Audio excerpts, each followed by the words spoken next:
Então, este projeto, para o qual o Nuno simpaticamente convidou para fazer a curadoria da exposição, nasce a propósito de uma caixa com alguns diapositivos do século XIX que ele encontrou, aliás, que ele adquiriu,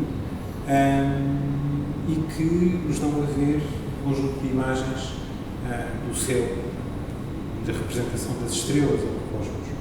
E a propósito desse mesmo registro, o Nuno desenvolve um corpo de trabalho que depois aqui é apresentado à volta do que é essa ideia de representação, que são os seus códigos de comunicação, aquilo que culturalmente em cada etapa entendemos por esses processos de comunicação, o que é entendido como um espaço vazio, o que é entendido como uma representação da presença das estrelas ou da luz, por exemplo.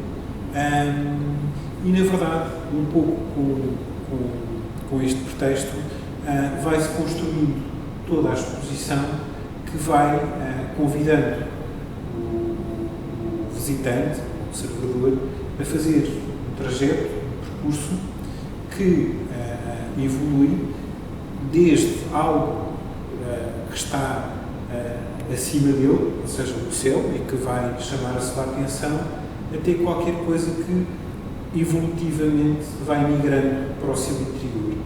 E a exposição vai se desenvolvendo um pouco nesse processo. Sim.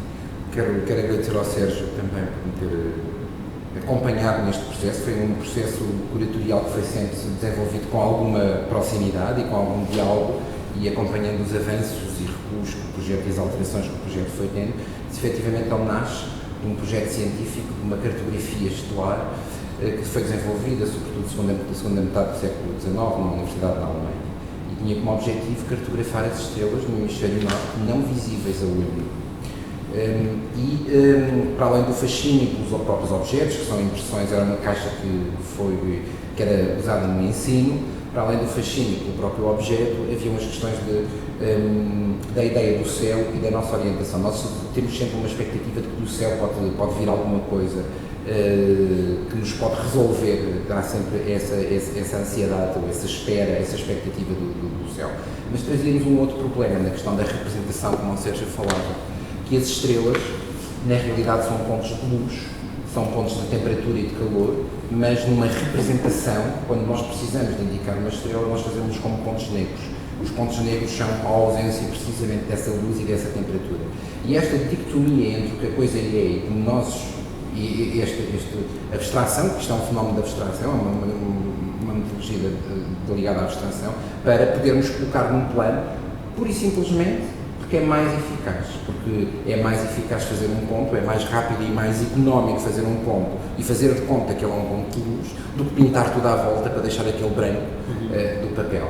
E o projeto realmente vai dialogando e apresentando de uma fase do ponto de vista da representação, vai apresentando essas duas possibilidades, introduzindo uma terceira, que é a da aproximação, a de uma espécie de olhar intrusivo ou aproximado à própria estrela. Sim, na verdade, todo este processo de manipulação dos códigos de informação, que são códigos culturais, não? Ou dos códigos de representação, melhor dizendo, toda a gestão deste processo de comunicação foi algo que o Nuno foi trabalhando, e foi trabalhando de uma maneira muito especial, porque, na verdade, o que ele apresenta com os desenhos que são aqui expostos na Fundação, são precisamente a seleção de alguns destes diapositivos, especificamente aqueles que, por exemplo, apresentam as falhas.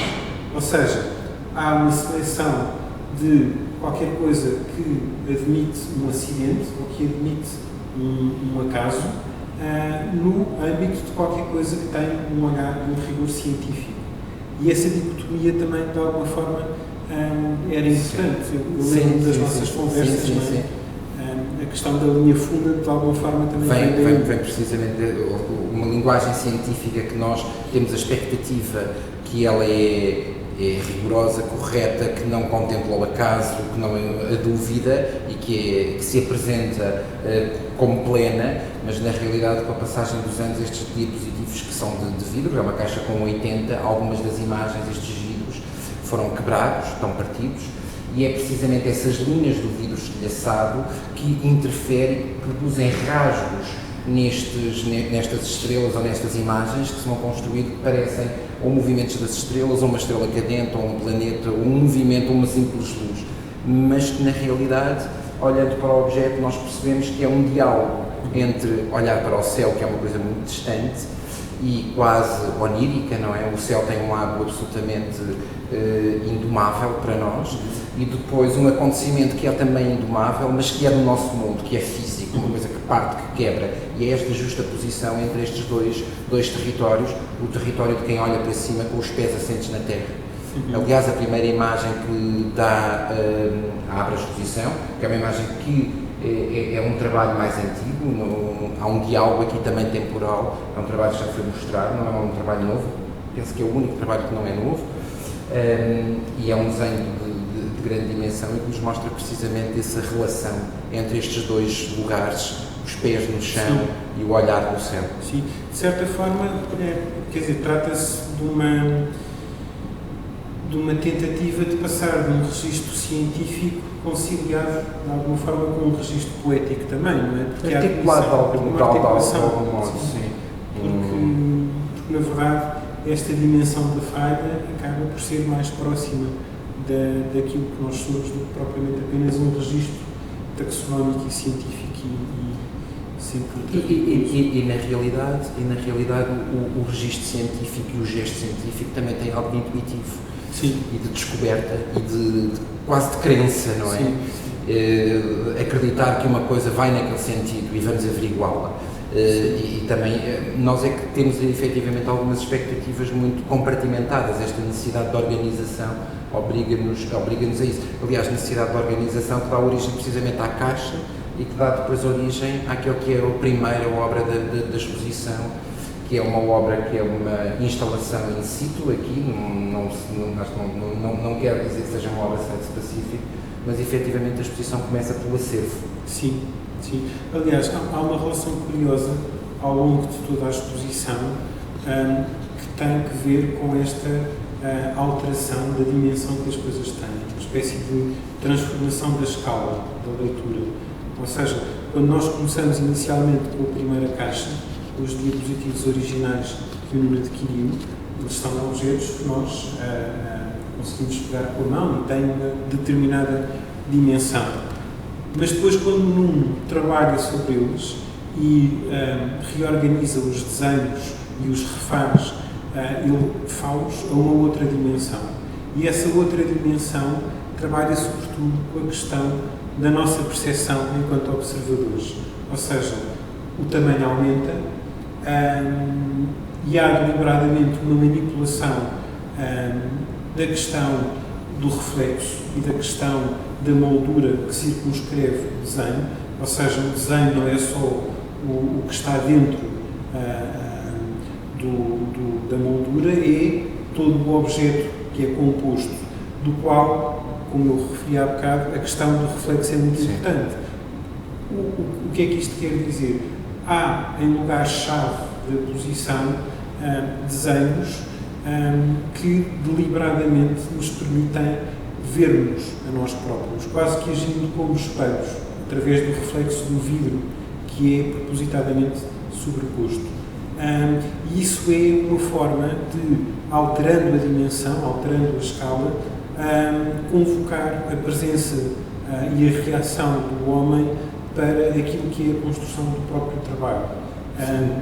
No fundo, esses desenhos repõem a escala humana, recolocam tudo isto numa escala e numa dimensão humana. Sim. Porque se é verdade que os humanos emprestaram ao Renascimento a visão humana, não é? E a perspectiva, que é uma visão errática do mundo, não é? Porque na realidade as coisas não diminuem. Nós, quando olhamos para... E essa é a nossa visão de pés assentos no chão. Quando olhamos para cima, nós temos muita dificuldade em medir o céu, medir a distância das coisas, no nosso sistema referencial. O nosso treino e o nosso dispositivo óptico é muito pouco eficaz na percepção de uma coisa que nos transcende por essa ordem de grandeza, não é? Nós não conseguimos medir a que distância está uma estrela, não temos a percepção, conseguimos perceber se uma árvore está mais longe ou mais perto, e essa coisa de que esse acontecimento de que o que está longe se afasta é completamente inoperante e que nos permite perceber a profundidade, é inoperante nesta relação com o céu e com um olhar celeste. E esses desenhos são uns espelhos negros e profundos que estão colocados em lugares de grande distância na exposição, nos pontos onde o espectador pode fazer um maior percurso até chegar a eles, vão efetivamente introduzindo a questão da escala da dimensão humana e de que isto tudo tem uma ressonância e um eco precisamente nos pés assentes no chão. Curiosamente, esta questão da transformação, dimensão das coisas e da leitura que nós temos dela, seja uma leitura física, entre aspas, seja uma leitura cultural, através dos códigos de representação que a vão construir, vai estando presente de várias maneiras, não é? Através disto que o Nuno falou, da questão do reflexo e do aumento da dimensão dos desenhos, mas também, por exemplo, nesta obra que o Nuno anteriormente referia, que é pensada ocupando o acervo da Fundação como uma segunda caixa, com uma dimensão maior, quase um comentário à primeira caixa que existe. E é quase um comentário arquitetónico. Exatamente. Ao passo que o outro é um comentário, é a mão, a segunda, pronto. Pela natureza do espaço, e houve algumas transformações do ponto de vista da dinâmica espacial na construção da exposição, precisamente por causa desta ideia, desta profundidade que eu e o Sérgio queríamos incutir à exposição, queríamos que a exposição efetivamente tivesse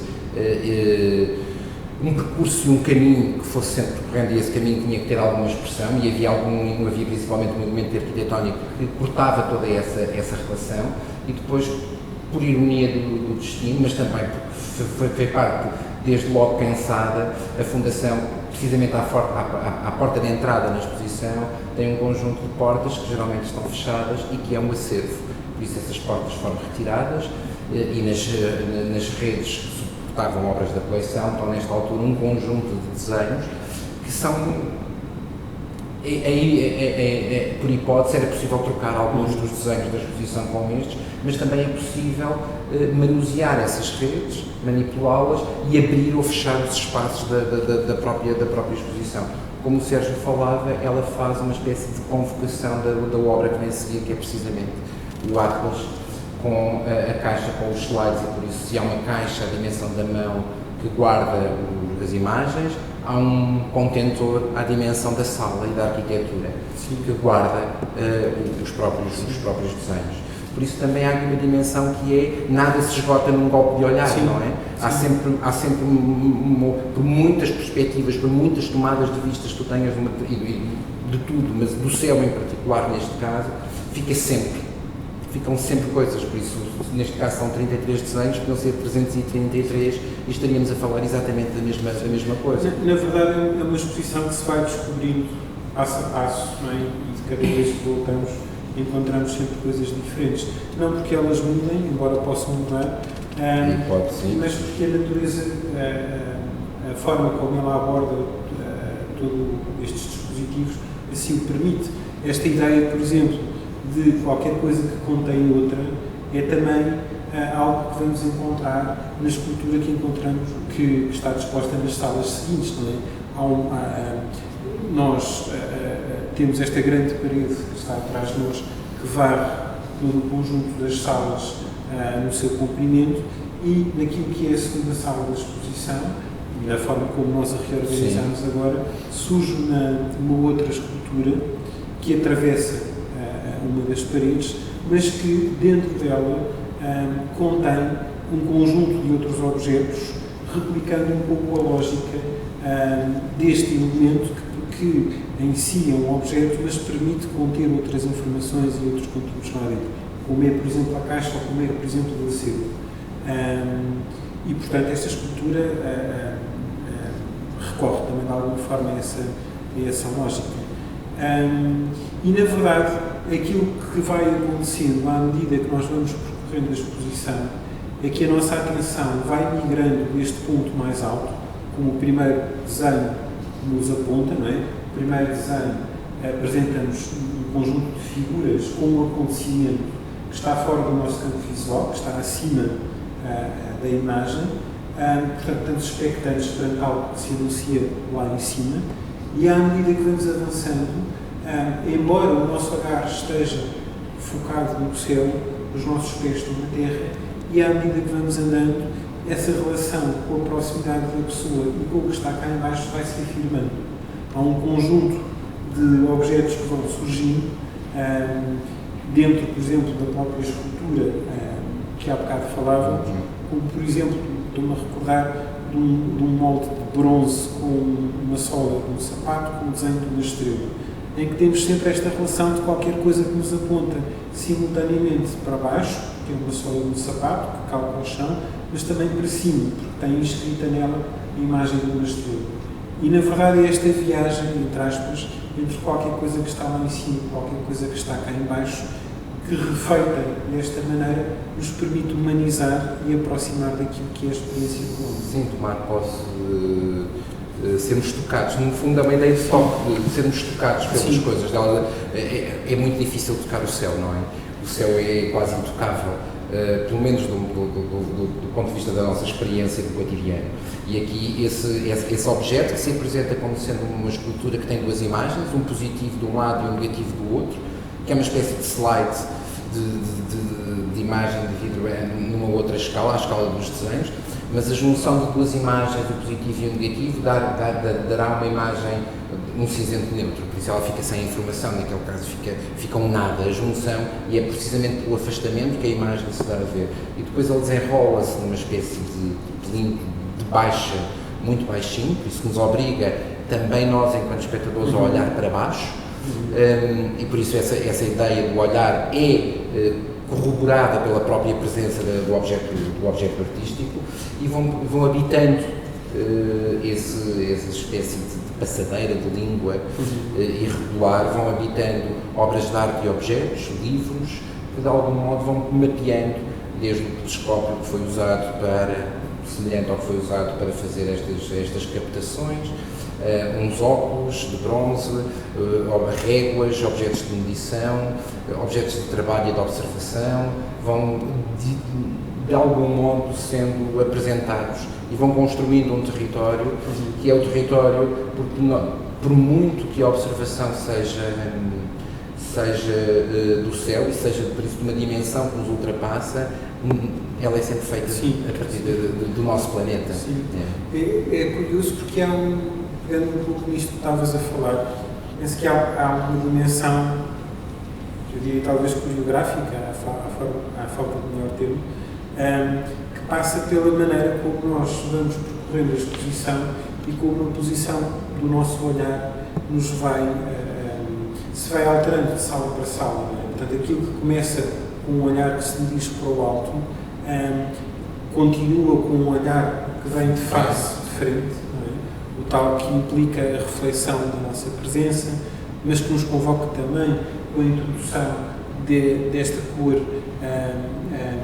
que empresta alguma temperatura às imagens e também de alguma forma as aproxima a nós, até um registro mais final, onde o nosso olhar, como me referia, é dirigido para baixo. Portanto, toda esta movimentação da nossa atenção do que está para cima para o que está abaixo vai sendo ensaiada neste caminho, através deste trajeto ao longo da exposição. Há uma coisa ainda que me interessa particularmente, é que se nós de algum modo,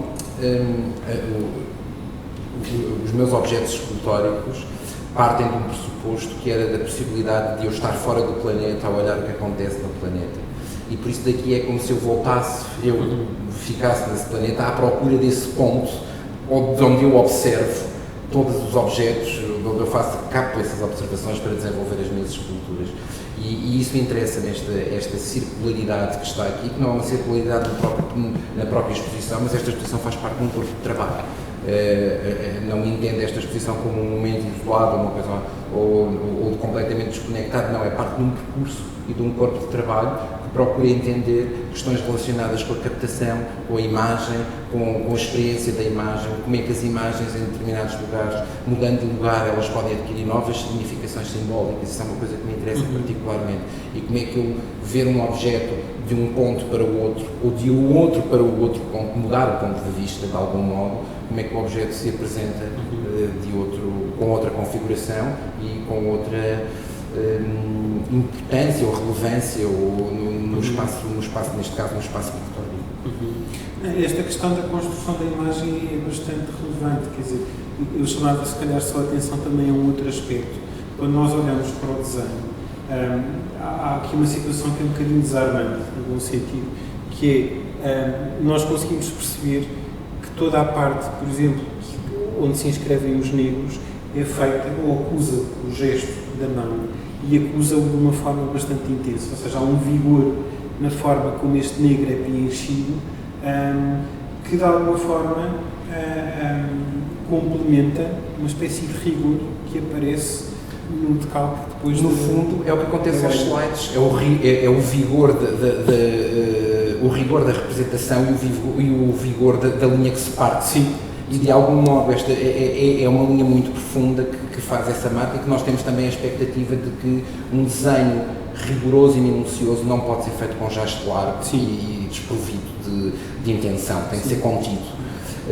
E há e os desenhos acho que palpitam essa espécie de incoerência que de algum modo nos deixa um bocadinho num território com o chão um bocadinho trêmulo, a fugir dos pés de algum modo. Eu diria que linha funda, não é? Que é o nome da exposição, aponta precisamente também para esse lado, que ao fim e ao cabo inscreve uma dimensão poética neste registro que estamos a falar, não é? De como é que esta linha feita com intensidade, com vigor, expressando aquilo que é a presença, o caráter humano de quem o registra, convive de uma forma mais ou menos contraditória, mas inscrito numa dimensão poética, de um repensar deste rigor científico, do que é que ele é, o que é que ele transporta, etc. Eu acho que